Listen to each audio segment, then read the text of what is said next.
माझे आतापर्यंत 32 व्यवसाय झालेले आहेत. पण 7वीत असताना एक स्वप्न होतं की आपल्याला मोठं होऊन ऑडी, BMW, मर्सिडीज अशा गाड्या आपल्याला घ्यायच्या. आपल्या नावाने काहीतरी एखादा ब्रँड मार्केटमध्ये असायला पाहिजे, हे वडिलांचं स्वप्न होतं. एक लक्षात आलं, 32 व्यवसाय केल्याच्या नंतर मार्केटमध्ये पाण्यानंतर सगळ्यात जास्त कोणतं पेय पिलं जातं तर ते म्हणजे चहा. इथून मागे जे पण व्यवसाय केले होते आम्ही सगळे पैसे टाकून व्यवसाय केले होते. हा एकमेव व्यवसाय असा होता की आम्ही विचार केला की ह्याच्यामध्ये भांडवलच टाकायचं. भारतीय विद्यापीठमध्ये एका टपरीवरती आम्ही सर्वप्रथम चहा विकायला सुरुवात केली. 3,000 रुपये आमचं बिझनेस होतं आणि आम्ही 30,000 रुपये मार्केटिंगवरती खर्च. तर ज्यावेळेला आम्ही हे असेंब्ली मॉडेल सेट केलं आणि त्याच्यावर आम्ही एकच चहा विकायला सुरुवात केली, त्यावेळेला एका आउटलेटचा धंदा एका दिवसाचा आमचा हायेस्ट 1,38,000. एक वेडा असतो तो इतिहास म्हणतो आणि आम्ही वेडे झालो होतो की आम्हाला माहिती होतं की हा 10 रुपयाचा चहा काय करू शकतो. सर 550हून अधिक फ्रँचायझीस 12 ते 15 स्टेट्समध्ये येवले अमृततुल्य हे मराठमोळं ब्रँड चहा अशा एका उत्पादनाला लोकांपर्यंत पोहोचवतं. आणि सर मी तुमची वेबसाईट रीड करत होतो, त्याच्यावरती आपण येऊयाच की पुण्याचा प्रवास पॅरिसपर्यंत पोहोचतोय. हे सगळं करत असताना सर मी अधिक वेळ न घेता आज हा मंच मी तुमच्यासाठी पूर्णपणे खुला करतोय. मी एक फक्त माध्यम असणार आहे जे अधेमध्ये मी काही आमच्या मंडळींच्या मनातले त्यांच्या डोक्यातले प्रश्न तुम्हाला विचारेन. बाकी the stage is all yours for next 40-50 minutes. त्यातला माझा पहिला प्रश्न सर तुमच्यासाठी असेल की येवले अमृततुल्य अशा पद्धतीचा चहाचा ब्रँड स्थापित करावा असा विचार तुमच्या डोक्यात कसा आला? नमस्कार. सर्वप्रथम बिझनेस जत्रा या ठिकाणी मला आमंत्रित केलं, त्याबद्दल सर्व आयोजकांचे सर्वप्रथम मी मनापासून आभार व्यक्त करतो. ब्रँडबद्दल जर सांगायचं झालं तर कसा हा विचार डोक्यामध्ये आला, तर सगळ्यात महत्त्वाची गोष्ट आहे की वेगवेगळे व्यवसाय केल्याच्या नंतर माझे आत्तापर्यंत 32 व्यवसाय झालेले आहेत. पण 7वीत असताना एक स्वप्न होतं की आपल्याला मोठं होऊन ऑडी, BMW, मर्सिडीज अशा गाड्या आपल्याला घ्यायच्यात. ज्या वयामध्ये आपण शिकतो त्या वयामध्ये ही स्वप्न पाहिलेली आणि ते पूर्ण करायचं होतं. आणि हे पूर्ण करत असताना ज्यावेळेला वेगवेगळे व्यवसाय केले आणि हे व्यवसाय करत असताना व्यवसायामध्ये यश अपयश येत गेलं. पण आपली स्वप्न जर मोठी असतील तर आपली स्वप्न आपल्याला एका ट्रॅकवर आणायचं काम करत असतात. त्याच्यामुळं वेगवेगळे व्यवसाय करत असताना असं लक्षात आलं की या व्यवसायामधून आपली स्वप्न पूर्ण होऊ शकत नाही, आपल्याला व्यवसाय चेंज करायला पाहिजे. आणि असेच वेगवेगळे व्यवसाय चेंज करत असताना असं लक्षात आलं की व्यवसायाचं कुठं चुकत नाही तर चुकतंय आपलं काहीतरी चुकतंय. कारण ज्या वेळेला वडिलांबरोबर असायचो त्यावेळेला वडील एक गोष्ट सांगायचे की आपल्या नावाने काहीतरी एखादा ब्रँड मार्केटमध्ये असायला पाहिजे, हे वडिलांचं स्वप्न होतं. आणि ते स्वप्न आणि माझी स्वप्न हे दोन्ही मिक्स करून मी वेगवेगळे ट्राय करायचो की चेन आउटलेट ओपन करायचा प्रयत्न करायचो की एक दुकान झालं, एकाचे 2, दोनाचे 3. पण असं वेगवेगळे भाजीचा व्यवसाय असेल, कपड्याचा व्यवसाय असेल, दुधाचा व्यवसाय असेल, मोबाईल शॉपी असेल, हे वेगवेगळे व्यवसाय करत होतो. आणि हे करत असताना एक लक्षात आलं 2011ला अख्खं कुटुंब एकत्र बसलं होतं आणि अण्णांकडनं कळलं की ज्या वेळेला आपण 1983 साली अमृततुल्यचं दुकान टाकलं त्यावेळेला फक्त आपण चहाच विकत होतो, चहा सोडून दुसरं काहीच विकत नव्हतं. आणि ज्या 2011ची गोष्ट करतोय तोपर्यंत त्या अमृततुल्यच्या दुकानामध्ये वडापाव, पोहे, उपीट, चिरा, मिसळ हे वेगवेगळे प्रोडक्ट ॲड झालेले होते. मग एक लक्षात आलं, 32 व्यवसाय केल्याच्या नंतर मार्केटमध्ये चहाला डिमांड आहे, पण पुण्यामध्ये फिरल्याच्या नंतर अमृततुल्यच्या दुकानापुढंच गर्दी होते. बाकीचे जे चहाचे हॉटेल आहेत त्यांच्या पुढं गर्दी होत नाही आहे. मग ते ज्यावेळेला डिस्कशन चालू होतं त्यावेळेला पटकन लक्षात आलं की अरे आपण 1983 पासून या हॉटेल क्षेत्रामध्ये आहे आणि 1983 साली आपण फक्त चहाच विकत होतो, चहा सोडून आपण दुसरं काहीच विकत नव्हतो. तर या चहाचा एक चांगला ब्रँड बनू शकतो. कारण खाऊ घालणं आणि ते बनवणं आणि त्या लोकांच्या आवडीनिवडी हे लहान वयामध्येच कळल्या होत्या. कारण ज्या वेळेला वडील एक्सपायर झाले होते 2001 साली, त्यावेळेला 8 लाखाचं कर्ज डोक्यावरती होतं आणि ते फेडण्यासाठी म्हणून आम्हाला काम करायचं होतं. म्हणून आम्ही हॉटेलमध्ये ज्यावेळेला आमच्याच काम केलं त्यावेळेला हॉटेलमधले कामगार आम्ही बाहेर काढले होते आणि मग हॉटेलमध्ये चहा बनवणं, टेबल पुसणं, ग्राहकांना सर्व्हिस देणं ही सर्व कामं केली होती. आणि त्याच वेळेला ग्राहकांची नाळ कळली होती, ग्राहकांना काय अपेक्षित आहे. त्यामुळं ज्या वेळेला डिस्कशन झालं ह्या गोष्टीचं तर चटकन लक्षात आलं की हा कुठंतरी एक गॅप आहे, याच्यावरती एक चांगला ब्रँड बनू शकतो.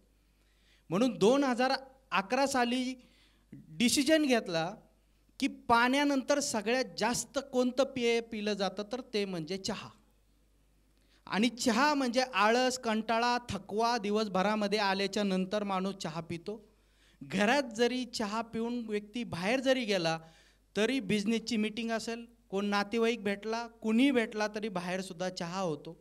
आणि हा चहाला मार्केटमध्ये कोणताच ब्रँड नाही आहे, ऑर्गनाईज कोणतं सेक्टर नाही आहे. जे 32 व्यवसाय केल्याच्या नंतर कळलं होतं, हा गॅप दिसला होता आणि त्याच वेळेला ठरवलं की यामध्ये एक चांगला उत्तम चहाचा ब्रँड होऊ शकतो. सुंदर सर, मला याच्यातनं एक गोष्ट कळते की तुम्ही अनऑर्गनाईजला ऑर्गनाईजमध्ये आणलात. चहा ही आपण कमोडिटी म्हणतो, कारण चहा कमोडिटी कशाला म्हणतो, बेसिकली जे स्वस्त किमतीमध्ये मुबलक अवेलेबल आहे.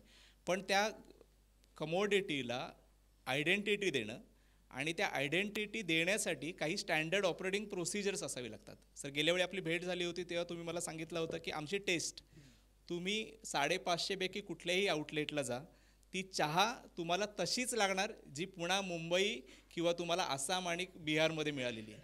सर, कुठलाही ब्रँड जर प्रस्थापित करायचं असेल तर युनिफॉर्मिटी ही फार महत्त्वाची आहे. आणि त्यातही चहाची, कारण चहा चवीने सगळ्यांना कळतो की चांगला आहे की चांगला नाही आहे. तर सर, मग त्याच्यासाठी काय स्टँडर्ड ऑपरेटिंग प्रोसिजर्स आपल्या व्यवसायामध्ये वापरले जातात ज्याच्यामुळे प्रत्येक ठिकाणची ही चहा किंवा हा जो बेवरेज आहे तो तशाच पद्धतीने राहतो आणि त्याच्यावरती येवले अमृततुल्य कशा पद्धतीने काम करतं?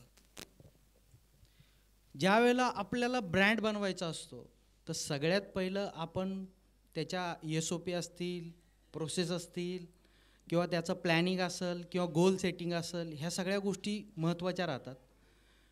आणि ज्या वेळेला मी म्हटलं तुम्हाला की 32 व्यवसाय केले आणि 32 व्यवसायामध्ये फेल झालो, तर फेल होण्याचं मेन कारण काय होतं, ज्या वेळेला बिझनेस कोचिंग क्लास केलं त्यावेळेला मेन गोष्ट ही तर कळली की एक SOP कशा बनवायच्या आणि एकच क्वालिटी आपण मेंटेन कशी करायची.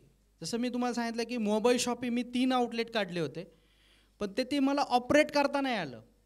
त्याचं काय कारण होतं, कारण प्रत्येक दुकानामध्ये प्रत्येक मोबाईल शॉपीमध्ये प्रत्येक व्यक्ती ज्याला जसं वाटत होतं त्या पद्धतीने तो माल विकत होता आणि त्याप्रमाणे माझा बिझनेस होत होता.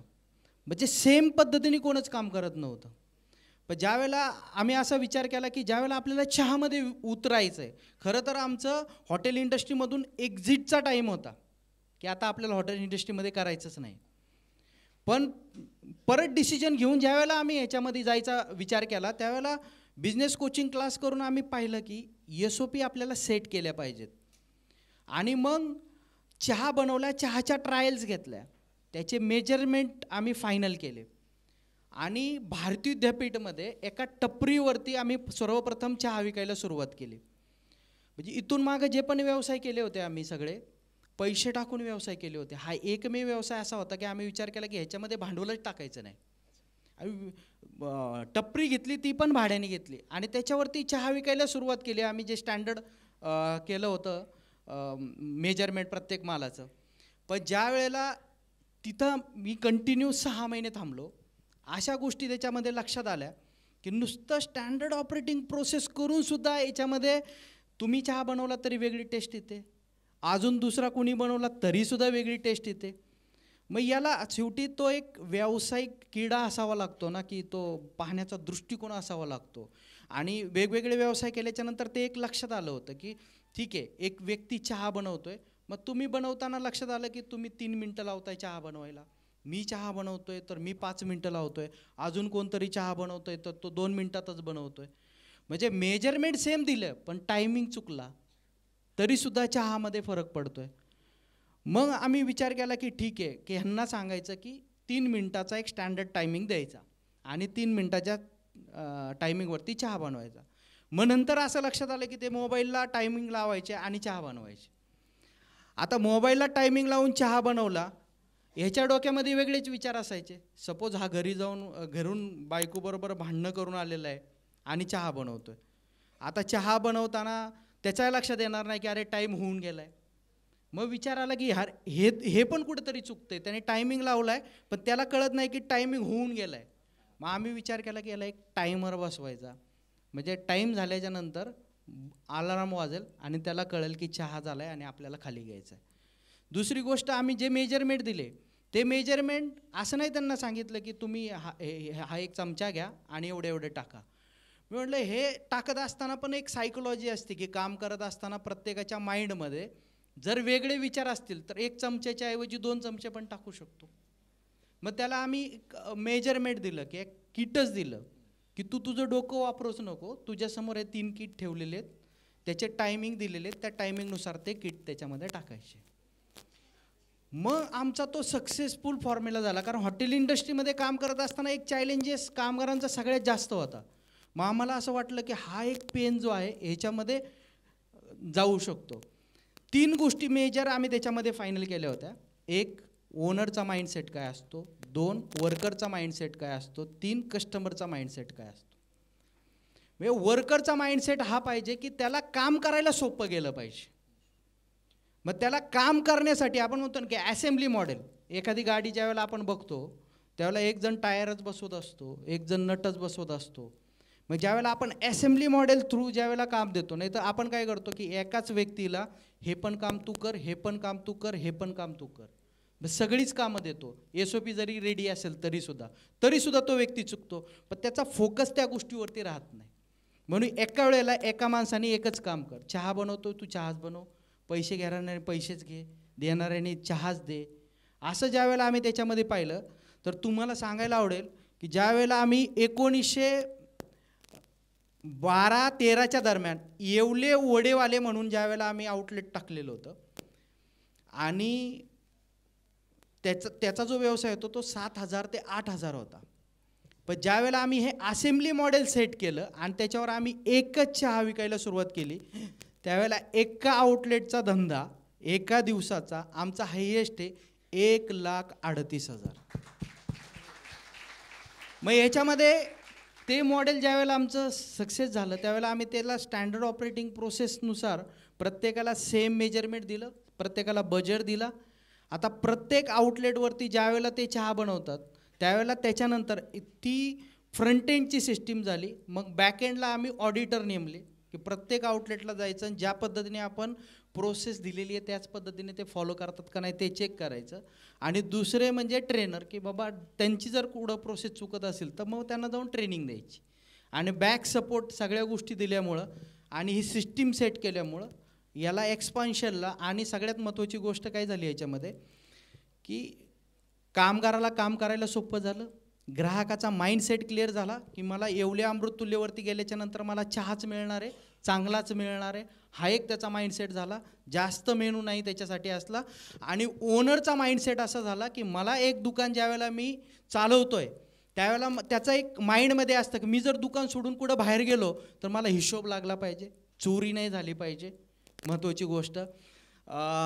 तर ते जे कॅल्क्युलेशन आहे, दूध किती गेलं आणि चहा किती गेले, टोकन किती फाटले, ह्याच्यावरनं त्याला ते सगळ्या गोष्टीचं म्हणजे टोकनमधून जरी नाही कळलं तरी दूध किती गेलं त्याच्या मेजरमेंटवरून त्याला ते बाय डिफॉल्ट कळू शकतं. प्रत्येकाचा माइंडसेट क्लिअर झाला त्याच्यामुळं मला असं वाटतं की ती SOP सेट झाली आणि SOP सेट झाली म्हणून ते आता सगळ्या ठिकाणी जे आहे जास्त क्रिटिकल त्याच्यामध्ये फंक्शन्स नाही आहेत, सोपे आहेत, त्याच्यामुळं ते करायला सोपं जातं आहे सगळ्यांना.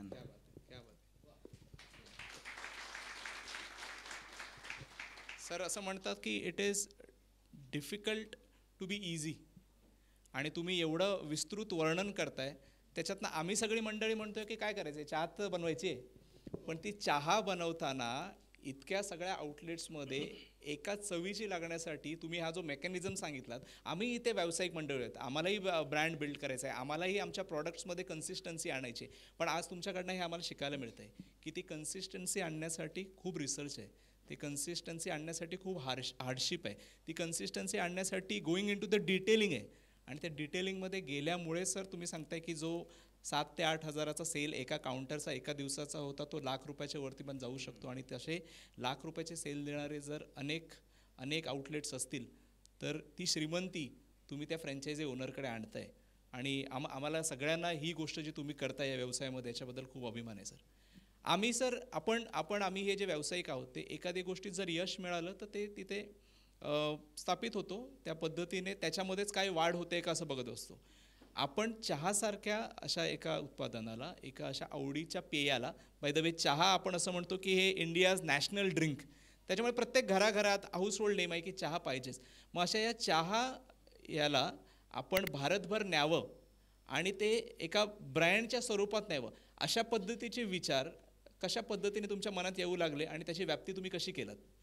मी जसं सांगितलं तुम्हाला की 32 व्यवसाय केल्याच्या नंतर एक गोष्ट तर लक्षात होती की वडिलांनी सांगितलं की एक ब्रँड बनवायचा आहे आणि मला ते चहामध्ये दिसायला लागलं होतं. सगळ्यात महत्त्वाची गोष्ट आहे की तुमची स्वप्न ही स्ट्रॉंग असायला पाहिजेत. आपण स्वप्न पाहताना सुद्धा कंजूशीपणा करतो की मला खिशाला परवडेल असं स्वप्न पाहतो आणि माझ्या आवाक्याच्या बाहेर जाणार नाही अशी आपण स्वप्न पाहतो. ज्यावेळेला आम्ही सुद्धा पहिलं आउटलेट चालू केलं आणि पहिलं आउटलेट चालू करताना आम्ही ज्या टेलरवाल्याकडे जायचो आणि त्याला सांगायचो की अरे आम्हाला ह्या चहाचे 100 आउटलेट करायचे, तर तू आम्हाला सगळ्यांचे वर्करचे कपडे वगैरे बनवून देशील का? तर तो हसायचा. अरे म्हणे एक अमृततुल्य, आता तो पण मारवाडीच होता, जो कपडे बनवून देणारा तो मारवाडी होता.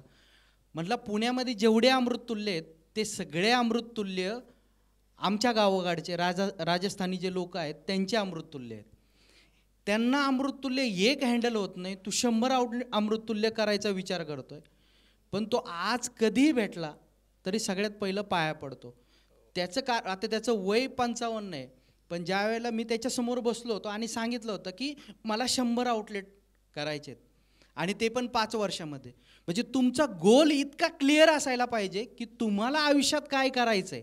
जसं मी म्हटलं की ब्रँड, आम्ही ज्यावेळेला 2016ला आम्ही 5 भाऊ आहेत आणि 5 भावांनी एक गोल सीट बनवली होती. त्या गोल सीटमध्ये मी सांगेल पुढे तुम्हाला की ती गोल सीट प्रत्येक व्यावसायिकाने ती बनवली पाहिजे. आणि तो बनवल्याच्या नंतर तुम्ही जे लिहिलेलं आहे ना, तर ती गोष्ट तुम्हाला 100% मिळते. फक्त ते मिळवण्यासाठी जे प्रयत्न करावे लागतात ना, त्यासाठी तुम्ही तयार असायला पाहिजे. मग ह्याच ब्रँडचा विस्तार आपण जगभरामध्ये आपल्याला करायचा आहे आणि तो 100% कुठंतरी तुमच्या पहिलं माइंडमध्ये यावा लागतो. माइंडमधून ते कुठंतरी मनामध्ये आपल्या कोरला जातो की नाही आपल्याला हे करायचं आहे. आणि आम्ही ते ठरवलं होतं की 100% आपल्याला हा ब्रँड जो आहे तो पूर्ण जगभरामध्ये घेऊन जायचा. म्हणून आम्ही त्याच्यावरती जे काम केलं, त्या ब्रँडवरती जे काम केलं, म्हणजे मॅकडॉनल्ड्स कशा पद्धतीने ते ऑपरेट करतात, डॉमिनोज कशा पद्धतीने ऑपरेट करतात. बरं, प्रत्येक गोष्टी त्यांच्यासारख्या आपण सेम नाही घेऊ शकत, पण त्यांच्याकडनं आपण एक इन्स्पिरेशन घेऊ शकतो की हे कशा पद्धतीने ऑपरेट करतात, कशा पद्धतीने कस्टमरला सर्व्हिस देतात, यांच्याकडे कस्टमर काय येतात आणि ज्यावेळेला हे ब्रँड बिल्डिंग करतात त्यावेळेला हे कशा पद्धतीने करतात. मग असं ज्यावेळेला आम्ही त्याचा अभ्यास केलेला होता त्यावेळेला टपरीवरती ज्यावेळेला चहा विकत होतो ना आम्ही भारती विद्यापीठला, 3,000 रुपये आमचा बिझनेस होता आणि आम्ही 30,000 रुपये मार्केटिंगवरती खर्च करायचो. म्हणजे आपण म्हणतो ना की आता बरेच कामं करून किंवा बरेच गोष्टी करून एक काहीतरी चांगलं हातामध्ये लागलं आहे आणि मग ती ज्यावेळेला आम्ही त्याच्यावरती ट्रायल घेतली त्यावेळेला ती गोष्ट एकदम सक्सेसफुल झाली. आता बरेच व्यावसायिक इथं बसलेले आहेत, पण आपला फोकस हा मार्केटिंगवरती नसतो, आपला फोकस हा आपल्या रोजच्या व्यवसायावरती असतो.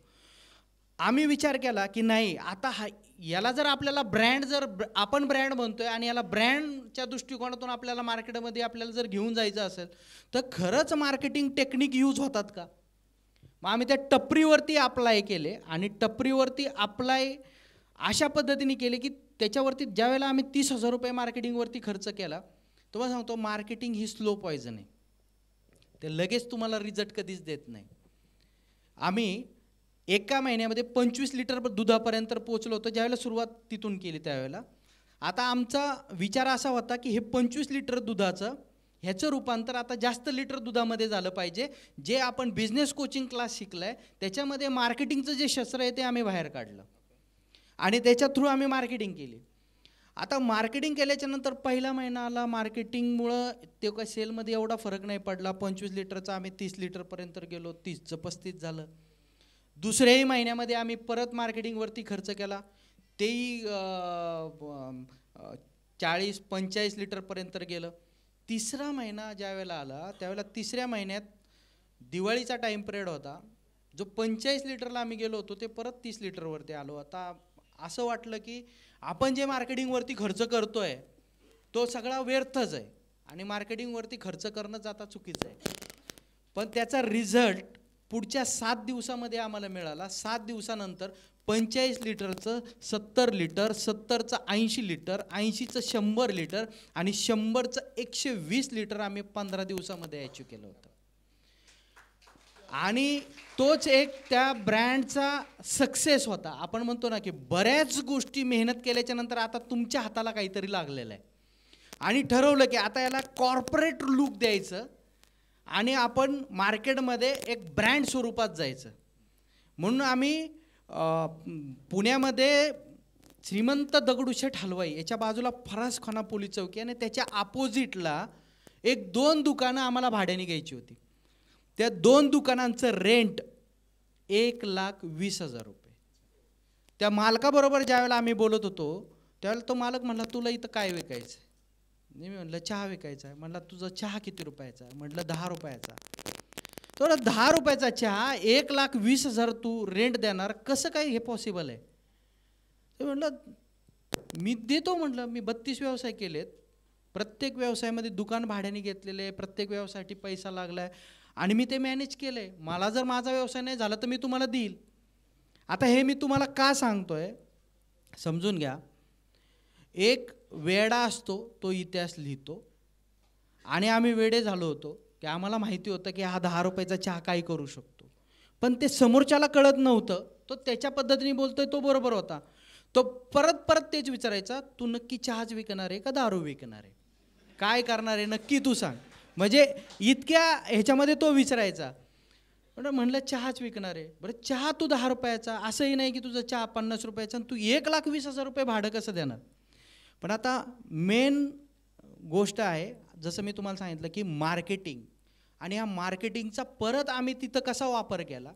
सगळ्यात पहिलं ओपनिंग जी आहे ती आम्हाला अशा व्यक्तीच्या हस्ते करायची होती, कारण आम्ही त्या ब्रँडला एक टाटा ग्रुपसारखा आम्हाला ग्रुप बनवायचा आहे या अनुषंगाने पाहत होतो. तर त्या व्यक्ती जो उद्घाटन करणार आहे तो पण व्यक्ती एक आपण म्हणतो ना की स्वतःच्या मनात काहीच भाव नाही, जगायचं आहे तर दुसऱ्यासाठीच जगायचं आहे, असाच व्यक्ती त्या ओपनिंगला आम्हाला आणायचा होता. आणि ती म्हणजे होती माई, जी माई गेली सिंधुताई सपकाळ. त्यांना आम्ही ओपनिंगला बोलवलं आणि त्यांचं जे मार्केटिंग आहे आम्ही कशा पद्धतीने केलं.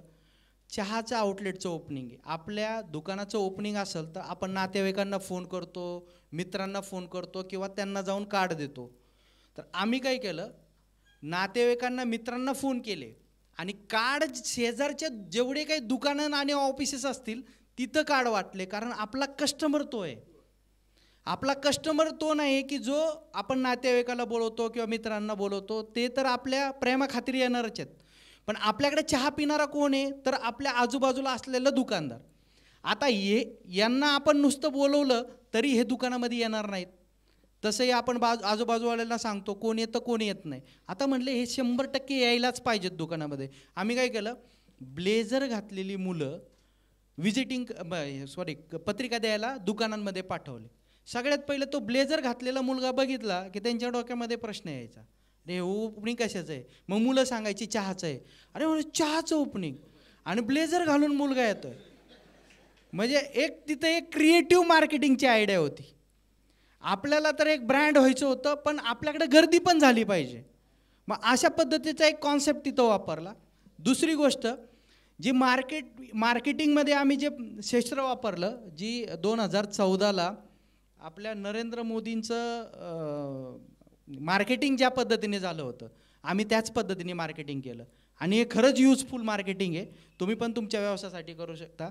3 टप्प्यामध्ये आम्ही मार्केटिंग केलं. पहिला टप्पा अनहॅपीनेस दाखवला, म्हणजे कोणच खुश नाही आहे. तुम्ही त्या मोदींच्या सुरुवातीच्या जाहिराती पाहिल्या असतील, ब्लॅक अँड व्हाईटमध्ये त्यांनी त्या बनवल्या होत्या.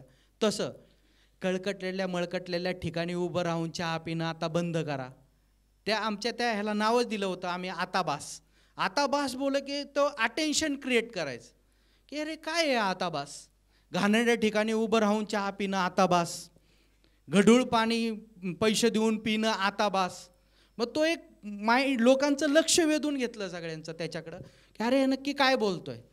मग त्याच्यानंतर होप्स दाखवले, मोदींनी पण होप्स दाखवले, आपके बार मोदी सरकार.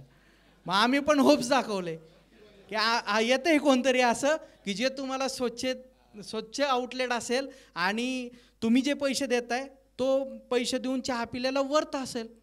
असं त्या पद्धतीचं आम्ही मार्केटिंग केलं. आणि थर्ड फेजमध्ये मग आम्ही ज्या पद्धतीने आम्हाला लॉन्चिंग करायचं होतं आम्ही त्या पद्धतीने मार्केटिंग केली.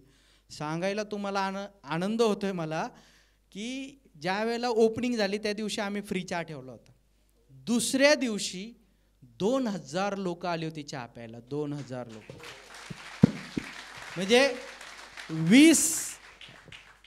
2000 लोक झाली, 20,000 बिझनेस झाला होता. फक्त 10 रुपयाचा चहा, एकच चहा मिळत होता, त्याच्यात कॉफी नाही, बिगर साखर नाही. आत्ता ते प्रोडक्ट आम्ही कोरोनानंतर काढले. ही पण एक मार्केटिंगची स्ट्रॅटेजी होती. कारण ज्या वेळेला कॉफी ठेवली असती आम्ही तर चर्चा झाली नसती.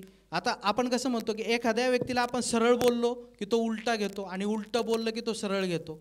मग आम्ही उलटं बोललो, आमच्याकडे कॉफी नाही मिळत. कस्टमरनी सरळ घेतलं, अरे याच्याकडे कॉफी नाही मिळत म्हणजे याच्याकडे चहा चांगला मिळतो म्हणून हा कॉफी नाही ठेवत. ह्याच्यामुळं काय झालं की माउथ टू माउथ पब्लिसिटी झाली, किंवा मित्रांमध्ये जरी गेला तरी तिथं ते डिस्कशन व्हायचं.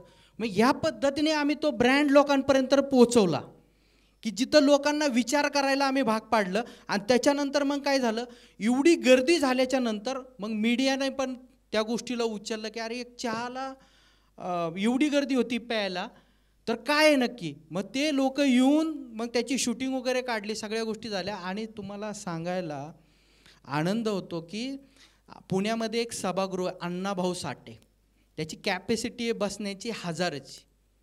पण ज्या आम्हाला फ्रँचायसीच्या रिक्वायरमेंट आल्या होत्या ना, तर जवळजवळ 2500 लोक आम्ही कसे बसे त्या अण्णाभाऊ साठेमध्ये बसवले होते. काही उभे राहिले होते, मांडी घालून बसले होते, स्टेजवर पण, जिन्यावरती पण, आणि बाउन्सरनी काही लोक रिटर्न पण सुद्धा पाठवले होते. सगळ्यात महत्त्वाची गोष्ट याच्यामध्ये होते की ब्रँड आपल्याला बिल्ड करायचा असेल तर सगळ्यात महत्त्वाची गोष्ट लागते तर माउथ टू माउथ पब्लिसिटी. आणि ती सगळ्यात जास्त आम्ही केली. आणि त्याच्यामुळं आमचा जो ब्रँडचा जो विस्तार आहे ज्या पद्धतीने आत्ता होतोय, म्हणजे तुमचं प्रोडक्टसुद्धा बोललं पाहिजे आणि तुम्हीसुद्धा लोकांना बोललं पाहिजे ठणकावून की आमच्याकडे या आणि आमच्याकडे ही क्वालिटी मिळते. क्या बात आहे सर. तुम्ही प्रत्येक गोष्टीचं एवढं सुंदर स्पष्टीकरण आणि तो विषय असा खुलवताय की कानात त्या सगळ्या गोष्टी भरून ठेवाशा वाटतात. आज मी एक ब्रँड चालवतोय पण मला हे सगळं ऐकत असताना विचार करतोय की आम्ही या सगळ्या गोष्टीचा विचार केलाय का. तर आज ते विचार करायला लावेल अशा पद्धतीचं तुमच्याकडनं या सगळ्या गोष्टीचं स्पष्टीकरण येत आहे. Thank you so much for that. Sir, यशस्वी बनण्यासाठी तुमच्याच प्रवासातनं मला असं कळतंय की अपयश पण बघावं लागतं, 32 पद्धतीचे अनुभव पण घ्यावे लागतात, पुन्हा एका कोरवरती यावं लागतं, त्याच्यावरती खूप डिटेलिंग करून त्याचे SOP सेट करून एक यशस्वी प्रॉडक्ट, एक यशस्वी ब्रँड मार्केटमध्ये आणावा लागतो. आणि तो आणल्याच्या नंतर सहज त्याचं डुप्लिकेशन होतं. आणि आज आपणही जेव्हा हायवेजवरनं एका लांबच्या प्रवासाला जातोय किंवा शहरातनं फिरतोय तेव्हा अजून काही अमृततुल्य पाहतोय. तर तुम्ही सर अशा पद्धतीच्या स्पर्धेकडे, कॉम्पिटिशनकडे कशा पद्धतीने बघता आणि ह्याच्यातनं तुम्ही तुमचं मार्गक्रमण कसं करता? सगळ्यात महत्त्वाची गोष्ट आहे की आपण व्यवसाय करत असताना आपण आपल्या बाजूला कॉम्पिटिटर आहेत हे जर तुम्ही पाहत बसला ना तर तुम्हाला पुढं जायचं तुम्ही विसरून जाता किंवा राहून जाता. त्यामुळं मार्केटमध्ये जेवढे पण चहावाले आहेत आम्ही त्यांना कधीच कॉम्पिटिटर म्हणून पाहत नाही. शेवटी आपण व्यवसायामध्ये आपल्या ग्राहकाला आपण काय देतोय हे फार महत्त्वाचं आहे, की आपण जरी त्यांचा विचार करत बसलो तरी अजून हजारोनी अमृततुल्य मार्केटमध्ये येणार आहे आणि प्रत्येकाचा जर आपण विचार करत बसलो तर आपल्याला जगभरामध्ये पोचायचं आहे तर ते आपलं राहून जाईल. त्यापेक्षा बेस्ट गोष्ट काय राहते की आपल्या ग्राहकाला आपण चांगली क्वालिटी कशी देऊ शकतो, सर्व्हिस कशी देऊ शकतो, आपल्या प्रॉडक्टमध्ये अजून आपण युनिकनेस टाकून तो लोकांपर्यंत कसा पोचू शकतो, आपण याच्यावरती लक्ष देणं गरजेचं आहे आणि आम्ही त्याच गोष्टीवरती लक्ष देतो. आम्ही कॉम्पिटिटर तेवढं कॉम्पिटिटर म्हणून पाहत नाही. कारण बऱ्याच वेळेला असं होतं, तुम्ही बघा लहानपणी आपण ते शिकलेलो आहे आणि प्रत्येकाला माहिती पण असतं, ज्यावेळेला शर्यत असते आपल्या बाजूचा पळत असतो तर आपल्याला नेहमी वाटत असतं की तो हारला पाहिजे आणि मी जिंकलो पाहिजे. पण मी जिंकावं म्हणून मी पळत नाही, तर तो हारावा म्हणून तो हारेल कसा याच्याकडे आपलं लक्ष असतं की त्याच्या पुढं. पण जर मी माझ्या गोष्टीवरती लक्ष दिलं की मी फर्स्ट आलो पाहिजे आणि फर्स्ट येण्यासाठी मला पळायचं आहे, तर मी माझ्या गोष्टीकडं लक्ष केंद्रित केल्याच्या नंतर माझ्या बाजूला कोण आहे मला नाही दिसत. आणि हे एवढं मोठं प्लॅटफॉर्म आहे, म्हणजे ओपन गोष्ट आहे की तिथं कुणीही व्यवसाय करू शकतो. असं कधीच नाही होणार की तुम्ही आज त्या कॉम्पिटिटरचा विचार केला आहे आणि त्याला बंद पाडायचा प्रयत्न केला आणि तो बंद पडला आहे म्हणजे उद्या कोण नवीन येणारच नाही. त्याच्यामुळं तुम्ही पुढं जायचं राहून जाता, जागेवरच थांबसाल. मग ती गोष्ट एक कळली होती 32 व्यवसाय करताना की आपण कॉम्पिटिटर म्हणून नाही पाहायचं, तर आपण ह्या व्यवसायाचा एन्जॉय करत करत आपला ब्रँड आपण पुढे घेऊन जाऊ शकतो, नाहीतर आपण तिथंच अडकून पडेल. सर, आजपासून काही वर्षापूर्वी जर व्यवसाय करायचा असेल तर आपल्याला असं सांगितलं जायचं किंवा अनुभवायला मिळायचं की भांडवल हे खूप महत्त्वाचं आहे. त्याच्यानंतर भांडवलाची जर आपण काही अरेंजमेंट केली तर नंतर यायचं त्याच्यामधले सेल्स आणि मार्केटिंग. पण आज आम्हा व्यावसायिकांना सगळ्यात जो कळीचा मुद्दा कुठला असेल तर तो आहे पीपल मॅनेजमेंट. आणि पीपल मॅनेजमेंटसाठी आपल्या ऑर्गनायझेशनमध्ये आपली व्याप्ती जिथपर्यंत आहे आणि जेवढे केवढे लोक आपल्या ब्रँडसाठी आपल्या ऑर्गनायझेशनसाठी जे काम करत आहेत त्यांच्यामध्ये एक कॉमन वर्क कल्चर असावं. सर, मी तुमच्या ऑफिसला आलो होतो, तुमची भेट मला असं वाटलं होतं की 10-15 मिनिटात संपेल. सर, तुम्ही मला थँक्यू सो मच 3.5 तास दिले होते. माझ्यासाठी तो एक मास्टर क्लासच होता. सो मी बिझनेस क्षेत्र आणि लक्षवेधच्या वतीने तुम्हाला त्याच्यासाठी एक मोठा थँक्यू देईन की त्यावेळी जो तुम्ही मला वेळ दिलात. आणि मी सर ते अनुभवलं. मी तुमची 12 वाजताची वेळ घेतलेली होती. मी 11:15 वाजता मुंबईवरनं ड्राईव्ह करून तुमच्या इथे पोचलो. आपली रिसेप्शनिस्ट रेडी होती की मी येणार आहे म्हणून. त्यांचा एक प्रेमपूर्व नमस्कार होता.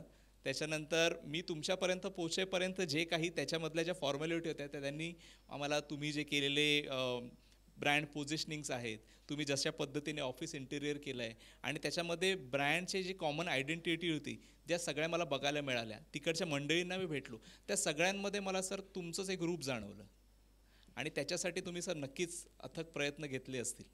सर, अशा पद्धतीचं सर वर्क कल्चर तुमच्या ऑर्गनायझेशनमध्ये इम्बाईब करण्यासाठी तुम्ही वेळोवेळी काय करता सर? सगळ्यात महत्त्वाची गोष्ट आहे की आपल्याकडं ज्यावेळेला एक व्यक्ती कामाला येतो त्यावेळेला मी स्वतःला सगळ्यात पहिलं ॲनालिसिस करतो की हा व्यक्ती ज्यावेळेला आपल्याकडं कामाला आलेला आहे तर त्याला कामाला आला आहे हे न बघता, किंवा आता आपण म्हणतो की तो व्यक्ती कामाला आला आहे आणि त्याला काहीच येत नाही किंवा त्याला काहीतरी येतं आहे, ह्या दोन गोष्टी असतात त्याच्यामध्ये. तर त्याच्यामध्ये सगळ्यात महत्त्वाची गोष्ट काय की व्यक्ती ज्यावेळेला कामाला येतो त्याला माहिती असतं की मला काय काम करायचं आहे. आणि बऱ्याच वेळेला आपण ओनर म्हणून काही डिसिजन घेतो की काही दिवसांनी आपण असा विचार करतो की अरे ह्याला काहीतरी येत नाही, आपण सांगतोय ते त्याला समजत नाही, मग आपण काढून टाकतो. पण मी माझ्या एवढ्या ह्याच्यातला एक्सपिरियन्समधून एक गोष्ट लक्षात आली होती मला की कोणताही व्यक्ती आपल्याकडे कामाला येतो त्याला काम करायचं आहे ह्या हेतूने आपल्याकडे आलेला असतो, तो आपल्याकडे टाईमपास करायला आलेला नसतो. बरोबर? आता तो आल्याच्या नंतर त्याला त्या कामाची क्लिअरिटी नसती म्हणून तो तेवढा रिझल्ट देऊ शकत नाही, किंवा त्याला काम करताना अडचण कुठे येते की त्याला ते बाकीची जी टीम आहे त्यांची अडचण येते का, त्याच्यामुळं त्याला काम करताना चॅलेंजेस येतोय का, ह्या गोष्टी आम्ही टीम आल्याच्या नंतर मग टीममध्ये आम्ही सगळ्यात पहिलं त्या गोष्टी की आल्याच्या नंतर दुसऱ्या व्यक्तीबरोबर बोलायचं कसं, सगळ्यात महत्त्वाची गोष्ट. कारण ते कॉमन असायला पाहिजे. एक ब्रँड म्हणून आपण जातो तर ते कॉमन असायला पाहिजे. दुसरी गोष्ट मग त्याची एक स्वतःची एक पर्सनल लाईफ असते आणि एक कंपनीसाठी तो वेळ देत असतो. पण आपण जर पाहिलं तर तो कंपनीमध्ये त्याच्या आयुष्यातला व्हॅल्युएबल वेळ आपल्या कंपनीमध्ये तो देत असतो, बरोबर आहे. फक्त एवढ्यासाठी देतो की त्याला त्याचं घर चालवायचं असतं आणि आपल्याला आपली कंपनी चालवायची असते. मग ज्यावेळेला त्याला त्याचं घर चालवायचं असतं म्हणजे त्याच्याही गरजा आहेत, मग तो गरजेपोटी कामाला आला आहे, तर आपण विचार काय करतो की अरे ह्याला काही येत नाही म्हणून आपण त्याला, मग त्यामुळे आम्ही एक ट्रेनिंग नीड ॲनालिसिस म्हणून आम्ही त्याच्यामध्ये टास्क लिहून काढतो सगळे. त्या टास्क जेवढे असतात, म्हणजे उदाहरणार्थ एखादी हाऊसकीपिंगचा वर्कर आहे, त्याचे कोणते टास्क आहेत, आपण विचार काय करतो अरे हा व्यक्ती काम करत नाही आणि मग आपण त्याला काढून टाकतो. हा व्यक्ती काम करत नाही म्हणजे नक्की कोणत्या एरियामध्ये काम करतो, काम करत नाही. वेगवेगळे एरिया असतील ना, बाबा ह्याचं कम्युनिकेशन चांगलं नाही, इथं तो व्यवस्थित नाही आहे, किंवा तो साफसफाई करत नाही, इथं व्यवस्थित नाही आहे, किंवा त्याला ज्या वेळेला एखादं प्रोडक्ट द्यायचं असतं टेबलवरती ते व्यवस्थित नाही आहे. त्याचं नक्की काय व्यवस्थित नाही आहे, तुम्हाला नक्की काय त्याचं आवडत नाही आहे, त्याचा एक ॲनालिसिस करावा लागतो की बाबा त्याचे पॉईंट आपण लिहून ठेवले की बाबा नक्की त्याचा कुठं, मग त्याच्यावरती तुम्ही त्याला ट्रेनिंग द्या ना, त्याला ट्रेनिंग द्या. शेवटी काय आहे, तुमचा व्यवसाय जो व्यक्ती तुमच्याकडे आधीपासून कामाला आहे त्याला चांगला कळू शकतो. त्याचंही स्वप्न आहे की त्यालाही मोठं व्हायचं आहे, मग त्याचं स्वप्न पूर्ण करण्यासाठी तुम्ही त्याला मदत करा ना. तुमच्या घरामध्ये ज्यावेळेला तुमचा मुलगा असतो, मुलगा चुकला तर आपण त्याला सांभाळून घेतो. आपणही चुकलेलो होतो, आपल्याकडूनही चुका झालेल्या असतात, पण आपण अपेक्षा ठेवतो की आपल्या कामगारांकडनं चूक नाही झाली पाहिजे. मग टीम कशी बिल्ड होणार, ज्यावेळेला आपण म्हणतो की ही टीम आहे, ऑर्गनायझेशन आहे आमचं, मग तुम्ही एक वडीलधारे व्यक्ती आहात जे तसं तुमच्याकडे बघते टीम, मग तुम्ही वडिलांसारखंच त्यांच्याकडे पाहिलं पाहिजे ना. मग आपल्या मुलासारखं पाहिलं पाहिजे की अरे ते पण कुठंतरी चुकत असतील, मग त्यांची नक्की चूक कुठं होती, तिथं आपण ट्रेनिंग देणं गरजेचं आहे. आणि कुठंतरी एक इमोशनल अटॅचमेंट पण त्यांच्याबरोबर ठेवणं गरजेचं आहे ना. म्हणजे प्रत्येक गोष्टीचं जर तुम्ही 100% त्यांना चांगलं ट्रेनिंग दिलं आहे तर मग तुम्ही अपेक्षा ठेवू शकता की चांगलं त्यांच्याकडनं काम झालं पाहिजे. पण ट्रेनिंग देताना तुम्ही 100% नाही दिलेलं, प्लस त्याचं ट्रेनिंग नीड ॲनालिसिस केलेलं नाही आहे, फक्त म्हणतो की अरे हा काही कामाचा नाही, याला काढून टाका. किंवा आपण एक एक्झाम्पल घेतो की टीममध्ये तुमचा एक सेल्स मॅनेजर आहे, तुम्ही म्हणता की अरे हा प्रोडक्टिव्हिटी देत नाही, मग ह्याला काढून टाका. पण तो सेल्स मॅनेजर कोणत्या गोष्टीमध्ये प्रोडक्टिव्हिटी देत नाही, त्याला नक्की काय जमत नाही आहे, टीम मॅनेज करायला जमत नाही आहे, त्याला प्लॅनिंग करायला जमत नाही आहे, त्याला टीमला मोटिवेट करायला जमत नाही आहे, नक्की कुठं त्याचा गॅप आहे. त्याला त्याची पण इच्छा आहे की मला हे कंपनीने टार्गेट दिले तर कंप्लीट करायचं आहे, पण ते ओळखणं आणि त्यांना त्याच ठिकाणी त्यांना ट्रेनिंग देणं. ज्यावेळेला तुम्ही शेवटी हे वर्क कसं आहे, मी तुम्हाला जर वरती येण्यासाठी जर मी हात तुम्हाला देतोय तर तुम्ही हात कधीच सोडणार नाही, पण मी वरती येण्यासाठी तुम्हाला मदतच करत नाही आहे, तुम्ही कशाला कंपनीचा विचार करसाल, बरोबर आहे. मग तुम्ही वरती येण्यासाठी तुम्ही कुठं चुकताय त्या गोष्टी जर मी तुम्हाला बसून व्यवस्थित समजून सांगितल्या तर तुम्ही लाईफ टाईम मला ते विसरणार नाही. आणि तीच गोष्ट आम्ही आमच्या टीममध्ये जे काही मॅनेजर्स असतील, लीडर्स असतील, त्यांच्यामध्ये ती डेव्हलप करतो की व्यक्तीचं कुठं चुकत नाही, आपल्या सिस्टममध्ये कुठं काही चुकतं आहे का, प्रोसेसमध्ये कुठं काही चुकतं आहे का. म्हणजे आपण आता साधी गोष्ट आहे की सपोज मला आता तहान लागली आणि पाणी प्यायचं, मी सांगितलं की मला पाणी द्या, आता तो पाणी घेऊन आला जारमध्ये, आता मला जारचं पाणी नव्हतं प्यायचं, मला बॉटलचं पाणी प्यायचं होतं, मग तुम्ही क्लिअर कट कम्युनिकेशन केलं का की मला बॉटलचंच पाणी घेऊन ये. पण तो जारमधलं घेऊन आला की मी लगेच त्याच्यावर ओरडायला सुरुवात केलं की तुला हे पाणी कुणी आणायला सांगितलं होतं. म्हणजे तुमचं क्लिअर कट कम्युनिकेशन आहे का त्यांच्याबरोबर, म्हणून टीम कुठंतरी तुम्हाला परफॉर्मन्स व्यवस्थित देत नाही, तर तिथं तुम्ही लक्ष दिलं पाहिजे. आणि ते लक्ष आम्ही त्या गोष्टींवरती देतो. छोट्या छोट्या गोष्टी ज्या आहेत त्या आम्ही लिहून देतो. म्हणजे एखादी गोष्ट जरी सांगायची असेल तर वर्बली सांगण्यापेक्षा तुम्ही ज्या वेळेला कागदावरती समजून सांगता किंवा कागदावरती लिहून देता, तो जरी विसरला तरी परत ती गोष्ट ती पाहतो. म्हणजे कुठंतरी टीम बिल्डिंग आपण ज्याला म्हणतो की फक्त मोटिवेट करून आणि हे करून होत नाही, तर ॲक्च्युअल आपण म्हणतो ना की दगडाला पण मी त्याचं मूर्तीमध्ये रूपांतर करू शकतो, तरच तुम्ही मूर्तिकार आहे ना. म्हणजे आपण मूर्तिकार आहे, आपण एक व्यवसाय उभा केला आहे ना, आपल्यात ती क्षमता असायला पाहिजे की समोरचा दगड आहे, त्याला काही येत नाही म्हणून तो कामाला आला आहे, किंवा त्याला काहीतरी येतं आहे म्हणून तो कामाला आला आहे, पण त्याचं नक्की कुठं चुकतं आहे त्या गोष्टीवरती आपण त्याला जर मदत केली. मला तुम्ही सांगा 2 गोष्टी, म्हणजे तुम्ही कामगाराला किती पण पगार द्या तरी त्याला पगाराची अपेक्षा असते, ती कधीच संपू शकत नाही. दुसरी गोष्ट काय असते की तुम्ही इमोशनल अटॅचमेंट द्या, की त्याच्या लाईफमध्ये तुम्ही काय व्हॅल्यू ॲड करताय तुम्ही तुमची, आणि ती जर ॲड केली तर तुम्हाला टीम कधीच सोडून जाणार नाही. मग आपण त्यांच्या जीवनामध्ये आपण काय व्हॅल्यू ॲड करतोय, काय त्याला शिकवतोय, कशी आपली त्याच्याबरोबरची अटॅचमेंट आहे हे पण मॅटर करतं. आणि त्याच छोट्या छोट्या गोष्टी ज्या आहेत, ज्या आम्ही आउटलेटला SOP लिहून दिल्यात, त्याचप्रमाणे ऑफिसमध्ये सुद्धा ह्या कल्चर डेव्हलप करायचं आहे तर त्या गोष्टी लिहून दिलेल्या आहेत. त्याच्यानंतर काम करायचं आहे तर त्या कामाच्या गोष्टी लिहून दिलेल्या आहेत. छोट्या छोट्या गोष्टी आम्ही लिहून काढतो, कारण शेवटी क्लॅरिटी जर नसेल तर कामामध्ये रिझल्ट येत नाही, आणि क्लिअरिटी जर असेल तर 100% रिझल्ट येतो. मग टीम तुम्हाला सोडून जाणार नाही आणि तुम्हाला तुमचं फ्रस्ट्रेशन होणार नाही की अरे हा कसा काय सोडून गेला मध्येच. आणि मी सर ही पर्सनली हे जे तुम्ही क्लॅरिटी हा शब्द वापरताय किंवा हे ज्या गोष्टी सॉर्टेड आहे हे अनुभवलं आहे. महिन्याभर जेव्हा पूर्वी जेव्हा मी तुमच्याशी कॉन्टॅक्ट साधला होता तेव्हा आम्रपाली मॅडम बरोबर माझं बोलणं झालं होतं. मग त्यांना जेव्हा मी सांगितलं की मला अशी अशी सरांचा फोटो पाहिजे, प्रोफाईल पाहिजे, तो काही मिनिटांमध्ये आला. तुमचा आपण टीजर बाईट घेतला होता, तो काही वेळामध्ये आला. तुम्हाला जेव्हा भेटायला आलो तेव्हा तुम्ही मला सांगितलं होतं की मी जर येणार असेल तर मी डायरेक्टली कोऑर्डिनेट करणार नाही, माझा नंबर मी कोणाला देत नाही, माझी टीम तुमच्याशी कॉन्टॅक्ट करेल. आणि त्या टीमने वेळेनुसार आज तुम्ही सांगितलं होतं की मी 2:45ला तिकडे पोहोचेन, माझा 3चा सेशन आहे सर, 2:45ला तुम्ही VIP रूममध्ये प्रेझेंट होता. ही एवढी सर पर्टिक्युलरनेस आय रिअली ॲडमायर, आणि आजपासून फॅन आहे सर मी तुमचा. म्हणजे महिनाभरामध्ये तर हे या सगळ्या गोष्टी मला तुमच्याकडनं अनुभवायला मिळतातच आहेत. सर आम्ही व्यावसायिक ना, तुम्ही बघत असाल की इकडे ना सगळे तरुण उद्योजक आहेत, आणि गेल्या 7-10 वर्षामध्ये ना अडचणी होत्या. GST आला, डिमॉनिटायझेशन झालं, कोविड पॅन्डेमिक झालं, गव्हर्नमेंटचे GR गव्हर्नमेंट रेग्युलेशन्स येत आहेत, त्याच्यात चेंजेस होत आहेत. त्यामध्ये आम्ही येवले अमृततुल्यचा ग्राफ जो चढता बघतोय, जो येवले अमृततुल्यची 40 वर्षाची लेगसी आहे सर. येवले अमृततुल्य ब्रँड स्वरूपामध्ये आमच्यासमोर 12-13 वर्षांमध्ये येत आहे गेला. सर या चढत्या ग्राफमध्ये कुठली सगळ्यात मोठी एक अडचण होती तुमची, आणि तुम्ही ॲज त्या ऑर्गनायझेशनचा लीडर त्याच्याकडे कशी बघितलात आणि ती सोडवलात, त्याच्यातनं आम्हाला शिकता येईल की अशी अडचण जर आमच्यासमोर काय असेल तर आम्हाला कसं निडरपणे त्याचा सामना केला पाहिजे.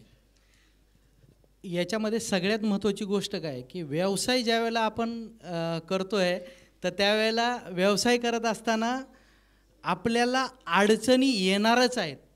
हा जो माइंडसेट आहे ना, पहिला आपण डोक्यामध्ये घेतला पाहिजे की अडचणी 100% येणारच आहेत.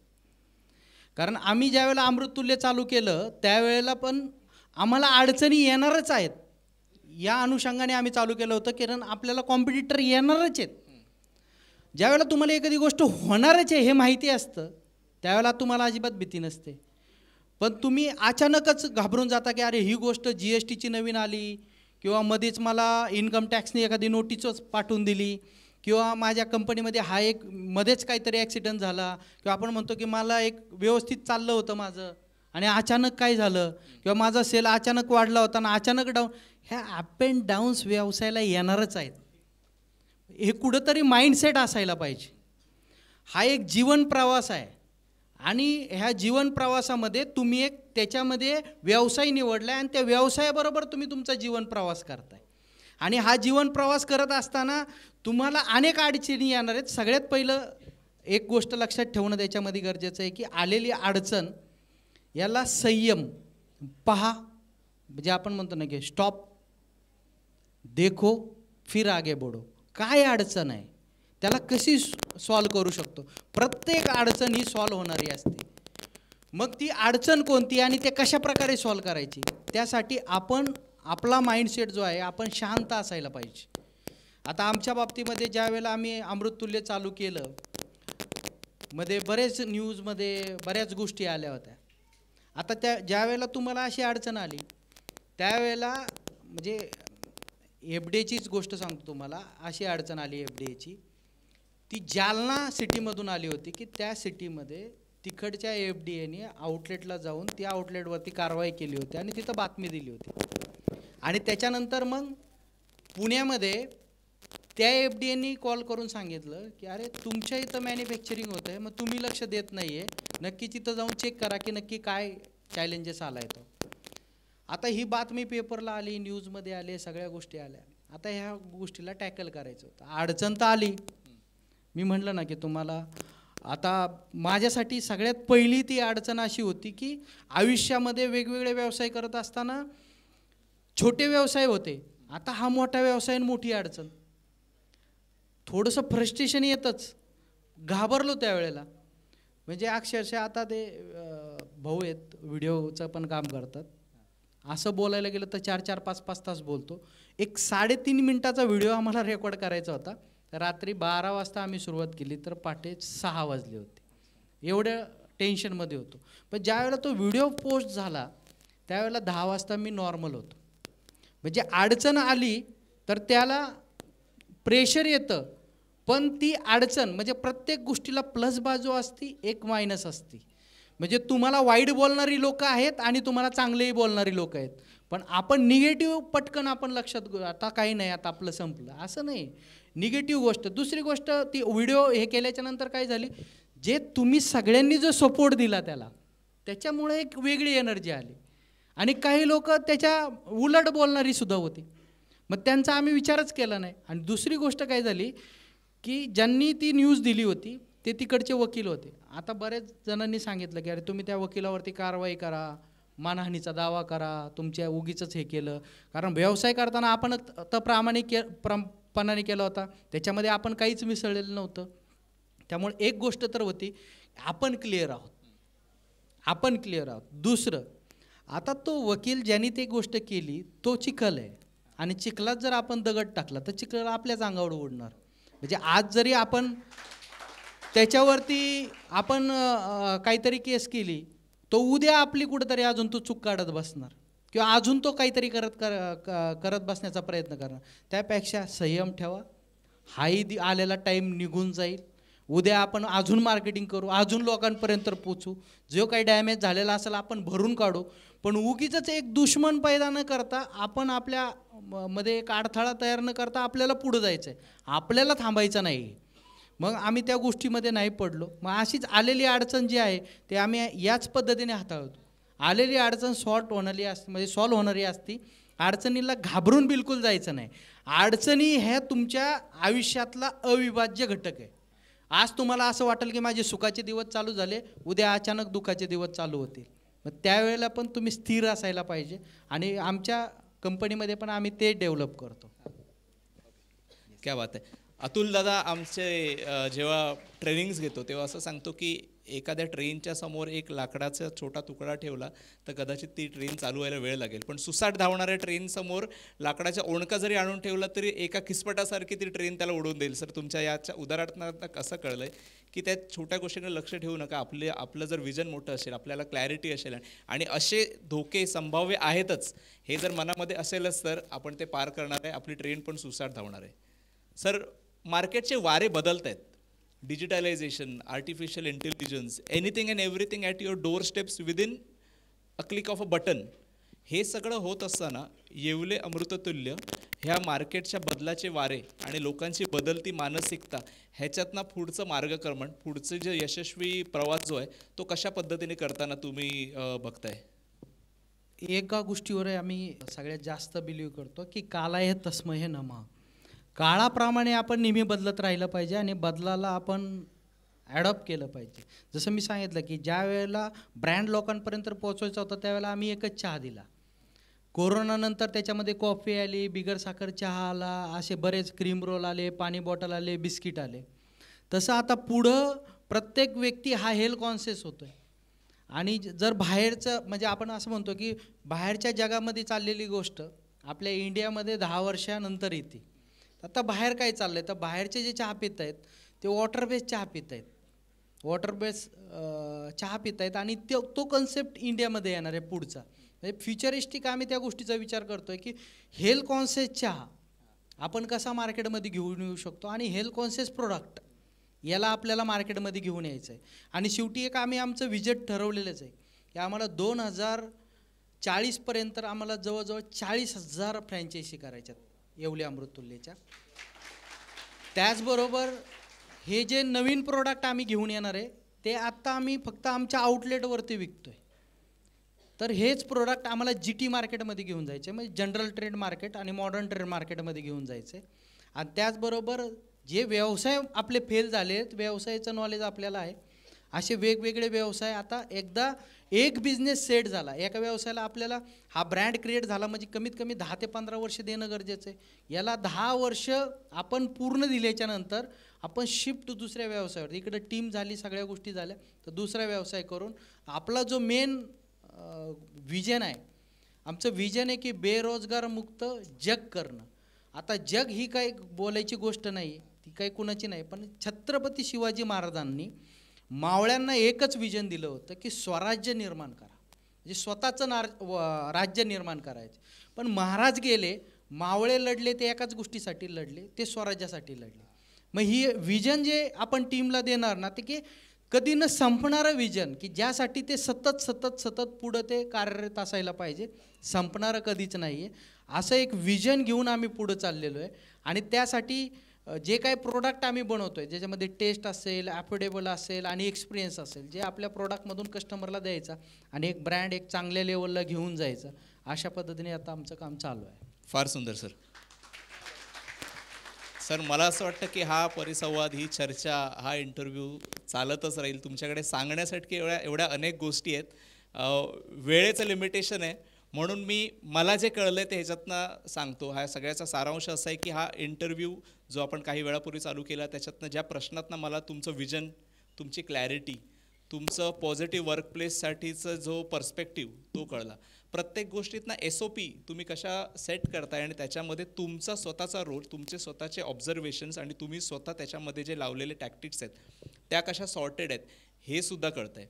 चॅलेंजकडे तुम्ही कशा पद्धतीने बघताय आणि कसे ते आलेले चॅलेंज हे प्रेडिक्ट करताय आणि त्याच्यावरती पण मात करताय. त्याचबरोबरीने वातावरण किंवा मार्केटचे वारे बदलत आहेत, त्यासाठी पण तुम्ही तयार आहात आणि आपण हजारो फ्रँचायझीपर्यंत पोहोचणार आहोत. याचबरोबरीने तुम्ही हे पण सांगताय की टेस्ट, अफोर्डेबिलिटी आणि एक्सपिरियन्स एवढ्या स्पष्टतेपर्यंत येवले अमृततुल्य पोचलं आहे. आणि त्याचबरोबरीने सर तुम्ही हे पण सांगताय की unemployment free world, people should be satisfied आणि त्याच वेळेला त्यांच्यामध्ये ही समृद्धी पण यावी. सर एवढी सगळी स्पष्टता आणि त्याचा प्रोडक्ट काय असेल तर चहा. म्हणजे सर तुम्ही या व्यवसायाबद्दल किती सर्जनशील, किती अभ्यासू, किती चिकित्सक आणि किती हायली उत्साही, पॅशनेट आहात हे आम्हाला कळतं आहे. सर ते शेवटी ही आमची जी मंडळी आहेत, जी आज बसलीसुद्धा आहे आणि काही मंडळी उभीसुद्धा आहेत तुम्हाला सगळ्यांना ऐकायला, त्यांचा व्यवसाय तुमच्याच पद्धतीने एवढा स्पष्टपणे पुढे जावा, यासाठी तुम्ही त्यांना या सरते शेवटी काय सल्ला द्याल? ह्याच्यामध्ये सगळ्यात महत्त्वाची गोष्ट आहे की व्यवसाय करत असताना आपण आपल्या व्यवसायाचं विजन, मिशन, पर्पज, व्हॅल्यू हे आपण बनवल्या पाहिजेत सगळ्यात पहिली गोष्ट. कारण जोपर्यंत ह्या गोष्टी तुम्ही बनवणार नाही की तुम्ही कोणत्या बेसवरती आज जो व्यवसाय चालवताय त्याला, म्हणजे बेस काय, आपल्याला माहिती असतं की मी हा का चालवतोय, पण त्याचं विजन, मिशन, पर्पज आणि व्हॅल्यू आपण क्लिअर केलेलं नसतात. कोणत्या माझ्या व्हॅल्यूज आहेत ज्या मी जपतोय, म्हणून माझा व्यवसाय आज इथपर्यंत आहे. ज्यावेळेला मी वेगवेगळे व्यवसाय केले, बिझनेस कोचिंग क्लास केला, त्यावेळेला पहिली गोष्ट ही कळली. मग आम्ही पहिलं विजन लिहून काढलं की आपलं काय विजन असणार आहे. तुमचं विजन जेवढं स्ट्रॉंग असेल तेवढे तुमची डिसिजन पॉवर स्ट्रॉंग होती, तुमचे इथिक्स तेवढे स्ट्रॉंग येतात आणि क्लिअरिटी येते टीममध्ये सुद्धा. जसं मी तुम्हाला सांगितलं की कंपनीमध्ये आलं त्यावेळेला की आमच्या हाऊसकीपिंगची जी मावशी आहे तिला जरी विचारलं की येवले अमृततुल्यचा गोल काय आहे, तर ते तिला सांगता आलं पाहिजे. असं नाही की ते फक्त ओनरलाच माहिती असायला पाहिजे की आपला गोल काय आहे. मग आता ह्या गोष्टी झाल्या, त्याच्यानंतरच्या पुढच्या 5 गोष्टी असतात. 5 P. सगळ्यात पहिलं पीपल, दुसरं प्रोसेस, तिसरं प्रोडक्ट, चौथं प्राईज आणि 5वं प्लॅनेट. पहिला P जो आहे, तुम्हाला मोठं व्हायचं आहे, तुम्हाला माणसंच पाहिजेत. माणसं यायच्या आधी तुमच्याकडं प्रोसेस रेडी असायला पाहिजे. विदाऊट प्रोसेस ते काम नाही करू शकत ना. तिसरं, तुमच्या प्रोडक्टमध्ये दम पाहिजे, क्वालिटी असायला पाहिजे. त्याच्यानंतर प्राईस अफोर्डेबल, सगळ्यांना परवडणारी असायला पाहिजे. आता बऱ्याच जणांचं असं असतं की आमचं प्रोडक्ट 10,000चं आहे. तुमचं 10,000चं प्रोडक्ट आहे, क्वालिटी खूप चांगली, पण ती लोकांना कळणार कशी? मग आपला ब्रँड लोकांपर्यंत कळेल कसा किंवा पोचेल कसा? तर तुम्ही प्रोडक्ट जे आहे काहीतरी असं एक बारीक प्रोडक्ट बनवलं पाहिजे आणि प्राईस कमी ठेवली पाहिजे. म्हणजे ते 10,000चं प्रोडक्ट मिनिमम काहीतरी 500-1000 रुपयामध्ये कसं काय बनू शकतं, ज्याला आपण म्हणू की टेस्टिमोनियल. आज पाहतोय की 10 रुपयाचा चहा 2000 लोक पितात, म्हणजे 2000 लोकांपर्यंत तो चहा पोचतोय, चहाबरोबर ब्रँड पोचतोय. मग आपण एक 10,000चं प्रोडक्ट घेऊन बसलो, ज्याला एका दिवसातून एक कस्टमर लागेल किंवा महिन्यातून एक कस्टमर पोचेल, तर आपण तितकं लोकांपर्यंत पोचणार नाही आहे ना. तर जास्तीत जास्त लोकांपर्यंत आपल्याला पोचायचं असेल तर एक मिनिमम छोटं प्रोडक्ट आपण कसं काढू शकतो, त्याच्यावरती आपलं भर असणं गरजेचं आहे की ते प्रोडक्ट घेऊन आपण जास्तीत जास्त लोकांपर्यंत पोचलो म्हणजे आपला ब्रँड पोचला. तर याच्यावरती लक्ष असायला पाहिजे. दुसरी गोष्ट असे की व्यावसायिकांनी 10 वर्षाचे गोल बनवले पाहिजेत. आपण महिन्याचा नाही विचार केला पाहिजे की मला महिन्यात माझा सेल किती होणार आहे. आणि फायनान्शियल इयर लक्षात ठेवलं पाहिजे. आत्ताचं फायनान्शियल इयर येतं आहे म्हणजे संपतं आहे आणि दुसरं नवीन चालू होणार आहे. तुमच्याकडं 3 महिने आहेत. आमच्या कंपनीमध्ये आता पुढच्या वर्षाच्या गोलचं प्लॅनिंग चालू आहे, ज्याच्यामध्ये बजेट किती असणार, पुढच्या वर्षी गोल आपल्याला काय फायनल करायचे आहेत, ते गोल अचीव करण्यासाठी आपल्या स्ट्रॅटेजी काय असणार आहेत, ह्या सगळ्या गोष्टी बनवण्याचं काम आत्तापासून चालू आहे. म्हणजे व्यावसायिकांनी ते ठरवलं पाहिजे, ते ठरूनच काम केलं पाहिजे. आणि त्या गोलचा रिव्ह्यू आमच्याकडं क्वार्टरली होतो, 3 महिन्याला आम्ही ते चेक करतो, महिन्यालासुद्धा चेक करतो. ह्या गोष्टी सातत्याने आपल्या व्यवसायामध्ये असायला पाहिजेत. आता एक आपण म्हणतो ना की व्यवसायामध्ये एक रिदम आपल्याला सेट करणं गरजेचं आहे. तो रिदम काय बघा, आता किती जण इथं बसलेले आहेत, प्रत्येकजण व्यवसाय करतो. व्यवसायामध्ये डिसिप्लिन असायला पाहिजे आणि डिसिप्लिन आम्ही कसं फॉलो करतो ते तुम्हाला सांगतो. आमचे टीम येते 9:30ला, पण आम्ही 8 वाजता आम्ही सगळे भाऊ 8 वाजता ऑफिसला असतो. आता 8ला ऑफिसला गेल्याच्या नंतर ज्यावेळेला टीम निघून जाते त्यावेळेला आम्ही टीमच्या नंतर बाहेर पडतो ऑफिसमध्ये. मग 8ला गेल्याच्या नंतर 8 ते 9:30 आमचं प्लॅनिंग चालतो की आपल्याला ग्रोथ रिलेटेड काय केलं पाहिजे. रोज जर तुम्ही त्याच्यावरती बसला तर ग्रोथ रिलेटेड काम 9:30च्या नंतर एक 15 मिनिटाची स्टँडअप मीटिंग होते प्रत्येकाची. तो प्रत्येक त्या डिपार्टमेंटबरोबर 15 मिनिटात काल काय केलं, आज काय करणार आहे आणि आज ते करत असताना तुला काय अडचण येणार आहे, हे 15 मिनिटामध्ये अख्ख्या डिपार्टमेंटच्या त्या गोष्टी क्लिअर होतात. जर आपल्याला एक्सप्लेन करायचं असेल तर त्याची वेगळी मीटिंग आम्ही ठेवतो आणि वेगळी मीटिंग ठेवल्याच्या नंतर त्याच्यामध्ये मग त्याला त्या गोष्टी एक्सप्लेन करतो. त्याच्यानंतर डेली त्याचा रिपोर्टिंग संध्याकाळी आलाच पाहिजे. ड्युटी रोस्टर असतं ज्याच्यामध्ये सॅटरडेला आमची मीटिंग होती. त्या सॅटरडेच्या मीटिंगमध्ये पुढच्या आठवड्यात त्या वर्करनी काय करायचं हे सॅटरडेला ठरलं जातं. त्याने आज सकाळी आल्यावर नाही विचार करायचा की मला काय करायचं, ते सॅटरडेलाच ठरलं जातं की पुढच्या आठवड्यात त्यांनी काय काम करायचं. त्याचं एक प्लॅनिंग होतं. त्याचं रिव्ह्यूसाठी आमच्याकडं मंडेला मीटिंग होतात प्रत्येक डिपार्टमेंटच्या. मंडेला क्रिटिकल डिपार्टमेंटची मीटिंग होती, ज्या डिपार्टमेंटचं फंक्शन कमी आहे त्याची मंगळवारी मीटिंग होती. आणि मंथली एक रिव्ह्यू होतो की महिन्यामध्ये जो आपण गोल ठरवलेला आहे तो किती आपण अचीव केला आहे आणि किती नाही. ह्या गोष्टीचा रिदम आम्ही कंपनीमध्ये सेट केल्यामुळं त्या टाईम टू टाईम त्या सगळ्या गोष्टी होतात. हीच गोष्ट आम्ही घरामध्ये सुद्धा फॉलो करतो. घरामध्ये 7:30 वाजता आरती होते. आता त्या आरतीच्या वेळेला घरातले 2 वर्षाची मुलंसुद्धा येऊन उभे असतात आरतीला. आमचं 22 लोकांचं कुटुंब आहे. मग ती 22 जण त्या आरतीला असतात 7:30 वाजता. हा एक रिदम आम्ही सेट केलेला आहे. व्यवसाय करायचा म्हणजे कसाही करायचा असं नाही होत ना, त्याला एक डिसिप्लिन फॉलो करावं लागतं. मग ते डिसिप्लिन आम्ही फॉलो करतो, त्याच्यामुळं फोकस राहतो. आता बरेच हे व्यवसाय करत असताना अजून एक व्यावसायिकांचं काय चुकतं की कोणतरी येतं आणि मध्येच काहीतरी व्यवसायाचं आपल्याला सांगत बसतो. अरे हा व्यवसाय चांगला आहे, इथं रिअल इस्टेटमध्ये पैसे टाक, ह्या व्यवसायामध्ये पैसे टाक. तर तुमचं डिस्ट्रॅक्शन नाही झालं पाहिजे, तिकडं लक्ष नाही गेलं पाहिजे. रेसकोचच्या घोड्याप्रमाणे त्याला जसं डोळ्यावर झापड लावलेली असते, त्याला इकडचं तिकडचं दिसत नाही, तसं व्यावसायिकांनी एक झापड लावली पाहिजे. आणि आपल्या व्यवसायावर आपलं प्रेम असायला पाहिजे ना, आपलं व्यवसाय आपलं प्रेम असायला पाहिजे. बऱ्याच वेळेला काय होतं, आपल्या व्यवसायाचं बघायचं सोडून आपण दुसऱ्याचा व्यवसाय कसा चालला आहे ह्याच्याकडे आपलं जास्त लक्ष असतं आणि दुसऱ्याचा व्यवसाय आपल्याला आवडायला लागतो. आपण आपल्या व्यवसायावरती लक्ष द्या ना, की आपल्या व्यवसायामध्ये अजून आपल्याला काय ग्रोथ करायचे किंवा नवीन आपण काही गोष्टी त्याच्यामध्ये सेट करू शकतो, नवीन कुठले प्रॉडक्ट आपण घेऊन येऊ शकतो, आपण आपल्या व्यवसायावर लक्ष दिलं पाहिजे. त्याच्यानंतर एक लीडरमध्ये कोणत्या क्वालिटीज असायला पाहिजे, त्याच्यामध्ये मार्केटिंग स्किल असायला पाहिजे, निगोशिएशन स्किल असायला पाहिजे, अकाउंट त्याला माहिती असायला पाहिजे, फायनान्स त्याला कळलं पाहिजे, त्याला प्लॅनिंग करता आली पाहिजे, त्याला टीम हँडलिंग करता आली पाहिजे. हा एक एक पॉईंट घेऊन याच्यावरती तुम्हाला माहीत नसतील गोष्टी, समजा निगोशिएशन स्किल माहीत नाही तर तुम्ही क्लास केला पाहिजे, शिकलं पाहिजे. बसलेल्यांना जर विचारलं ना की तुम्हाला किती कमवायचेत किंवा किती पैसे पाहिजेत, प्रत्येकाचे हात वरती येतील की आम्हाला आमची कंपनी 5 कोटीची करायची, कोणाला 50 कोटीची कमवायचे, कोणाला 500 कोटीची करायचे, कोणाला 1000 कोटीची करायचे.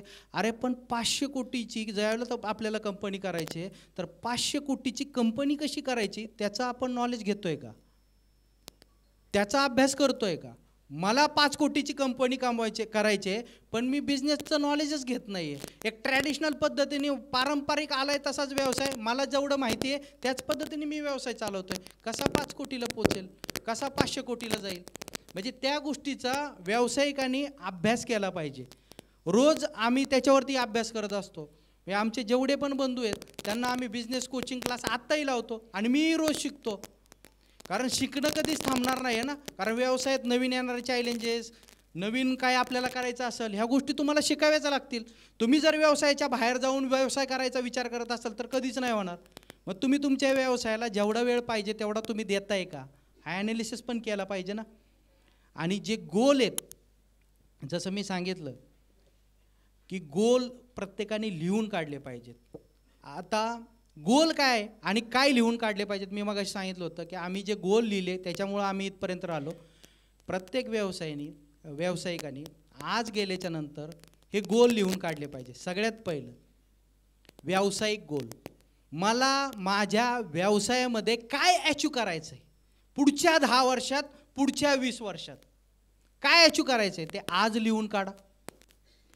आर्थिक गोल, तुम्हाला किती पैसे पाहिजेत आयुष्यामध्ये ते आजच लिहून काढा. नाही तर आज 1 लाख कमवायला लागला महिन्याला, उद्या 5 लाख कमवायचेत ही अपेक्षा वाढते आपली. 5 लाख आले तर 10 लाखाची अपेक्षा येते, 10 लाख आले तर 1 कोटी. आपल्या अपेक्षा कधीच संपत नाही. आजच लिहून काढा की मला माझ्या आयुष्यामध्ये किती पैसे पाहिजेत. आर्थिक गोल नंतर फिरण्याचा गोल, माझ्या आयुष्यात मला कुठं कुठं फिरायला जायचं आहे आणि कोणत्या कोणत्या वर्षी जायचं आहे लिहून काढा. मला माझ्या आयुष्यामध्ये सामाजिकदृष्ट्या, आज हे समाजाचं काम आहे, सामाजिकदृष्ट्या समाजासाठी मला काय मदत करायची ते आजच लिहून काढा. की माझ्या समाजासाठी माझं काय योगदान असेल ते आजच लिहून काढलं पाहिजे. त्याच्यानंतर बौद्धिक गोल, बौद्धिक विकास, माझा बौद्धिक विकास वाढवण्यासाठी माझे काय गोल आहेत, की मला कुठे जाऊन क्लासेस केले पाहिजेत, अजून काय केलं पाहिजे हे लिहून काढलं पाहिजे. मला माझ्या आयुष्यामध्ये कुठल्या गोष्टींमध्ये माझी कमतरता आहे ती मला शिकायची आहे, त्यासाठी मला काय शिकायचं आहे ते शिकण्याचे गोल पण लिहिले पाहिजेत. माझ्या आरोग्याचा गोल मी लिहिला पाहिजे की माझं आरोग्य मी कसं मेंटेन करणार आहे. माझं बाबा 90 किलो आहे आणि मी मरस्तोपर्यंत 90 किलो मेंटेन करणार, आणि ते मेंटेन करण्यासाठी मला काय काय करावं लागणार आहे आजच लिहिलं पाहिजे. हे जर आपण गोल आज नाही लिहून काढले, मी तुम्हाला सांगतो 2016ला ज्यावेळेला आम्ही हे गोल लिहून काढले होते, 2017ला एवढे अमृततुल्य झालं, पण ज्या ज्या गोष्टी आम्ही लिहून ठेवलेल्या होत्या त्या गोष्टी आम्ही तशा मिळवतोय. आणि हे 2016चं सांगतोय मी. आणि आमची पार्टनरशिपमधली एक कंपनी दुसरी YNK ग्रुपमधून, त्याचे गोल आम्ही 2009ला लिहून ठेवलेले. ते पण आम्ही ठरवलं होतं की आमचं हे ऑफिस ह्या दिवशी होणार, मिळालं. ज्यावेळेला तुमच्या पुढं गोल असतो त्यावेळेला 100% तुम्ही ते मिळवण्याचा प्रयत्न करता. अशा बऱ्याचशा गोष्टी ज्या आहेत, ज्या व्यावसायिकांनी व्यवसाय करत असताना या गोष्टीचा विचार केला पाहिजे. आणि सगळ्यात महत्त्वाची गोष्ट, माझा व्यवसाय माझी जबाबदारी. जसं आपण होतो ना, माझं घर माझी जबाबदारी, तसं आपल्या व्यवसायाची आपली जबाबदारी आहे. आणि त्या व्यवसायामध्ये झुकून देणं हे पण आपली जबाबदारी आहे. म्हणजे व्यवसायावरती प्रेम करा. तुम्ही व्यवसायावरती प्रेम केलं तर व्यवसाय तुम्हाला भरभरून तुम्हाला जे पाहिजे ते 100% देणार आहे. आणि सगळ्यात महत्त्वाची गोष्ट, व्यवसाय करत असताना एन्जॉय करत करत व्यवसाय करा. आम्ही टीमला पण तेच सांगतो. आयुष्य जगत जगत तुम्हाला व्यवसाय करता आलं पाहिजे. टेन्शन घेऊन व्यवसाय करू नका, डिप्रेशनमध्ये राहू नका. आनंदाने व्यवसाय करा. अडीअडचणी येणार आहेत, येतच राहणार आहेत, त्या बरोबर आहेत, तुमच्या शेवटपर्यंत राहणार आहेत. मरस्तोपर्यंत तर काही संपत नसते, त्या तुमच्या बरोबरच राहणार आहेत. एन्जॉय करत करत आज वेळ मिळाला आहे, आजच्या दिवसाचा विचार करा. आजचा दिवस माझा आनंदाने कसा जाईल त्याचा विचार करा आणि व्यवसायामध्ये पण त्याचंच पालन करा. एवढंच बोलतो.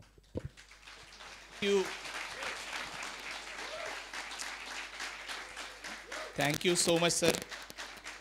तुम्हाला मी भेटून आलो आणि माझ्या निघता निघता तुम्ही मला माझ्या ऑर्गनायझेशनचं मिशन काय विचारलं होतं आणि मी तुम्हाला जे सांगितल्यानंतर तुम्ही सांगितलं होतं की हे अजून जरा बळकट केलं पाहिजे सर. सर त्या दिवशी निघाल्याच्या नंतर मी जो 4 तासाचा ड्राईव्ह केला पुण्यापासून मुंबईपर्यंत, माझ्या मनामध्ये डोक्यामध्ये फक्त हाच विचार होता की माझ्या ऑफिसला मला उद्या सकाळी सकाळी पोचायचं आहे. तुम्हाला भेटून आलेल्या गोष्टी माझ्या कोर टीमसमोर मांडायच्या आहेत आणि जर तुम्ही म्हणताय की माझं मिशन स्टेटमेंटवरती अजून काम केलं पाहिजे सर, आम्ही त्याच दिवशी ते काम केलं. आणि आज तुम्ही सगळ्या आम्हाला या मंडळींना सांगताय की तुम्हाला या नवीन वर्षासाठी एक स्पष्ट गोल बनवायचा आहे. सर मी हात वर करून सांगतो, माझं गोल आहे, पण ते आणखी मी स्पष्टपणे बनवेन आणि ते आज रात्रीच बनवेन. तुमच्यापैकी पण जर कोणी हात वरती करून सरांना जर खात्री देऊ इच्छिता की सर जर आपल्याला याच्यावरती मार्गदर्शन एवढं करतायत आणि आपण ते स्पष्ट गोल आजच आपल्यासाठी डिफाईन करणार आहेत, तर प्लीज एकदा हात वर ते करा आणि सरांना खात्री द्या की आज सरांनी पुण्यावरनं येऊन आपल्याला हे जे मार्गदर्शन केलं आहे आणि आपल्या प्रत्येकाच्या भल्यासाठी जे 4 शब्द सांगितलेत त्याच्याबद्दल सर आम्ही तुमचे खूप खूप ऋणी आहोत. याचबरोबर सर मला असं सांगायचं आहे की आमच्या एका कॉलवरती तुम्ही इकडे आलात, बिझनेस जत्रामध्ये येऊन तुम्ही आम्हा सगळ्यांना इन्फ्लुएन्स केलं आहे, इन्स्पायर केलं आहे. तुम्ही जेवढ्या केवढ्या गोष्टी सांगितल्यात ह्या आमच्या कानामध्ये गुंजतील येत्या अनेक दिवसामध्ये आणि त्या फक्त गुंजणार नाहीत तर आम्ही त्याच्यावरती कामसुद्धा करू. येत्या जत्रामध्ये तुम्ही पुन्हा याल तेव्हा आम्हीच, मी आणि माझ्यासारखे अधिक व्यावसायिक इकडे जे ते नेक्स्ट लेवलवरती आमचा व्यवसाय नेला असेल. त्याचबरोबरीने बिझनेस जत्राच्या परिवारातर्फे येवले अमृततुल्यचा हा प्रवास असाच अखंड चालत राहू. तुम्ही सर पॅरिसला जायचं म्हणताय, तुम्ही युरोपभर पसरावं, तुम्ही अमेरिकाभर पसरावं, तुम्ही जगभर पसरावं, असे सगळ्या आमच्या लक्षवेधी आणि बिझनेस जत्रा परिवारातर्फे देवाकडे प्रार्थना आहेत. असं म्हणून मी सरांना एक बिग थँक्यू तुमच्या वतीने देतो. एकदा जोरदार सरांसाठी टाळ्या होऊन जाऊ दे.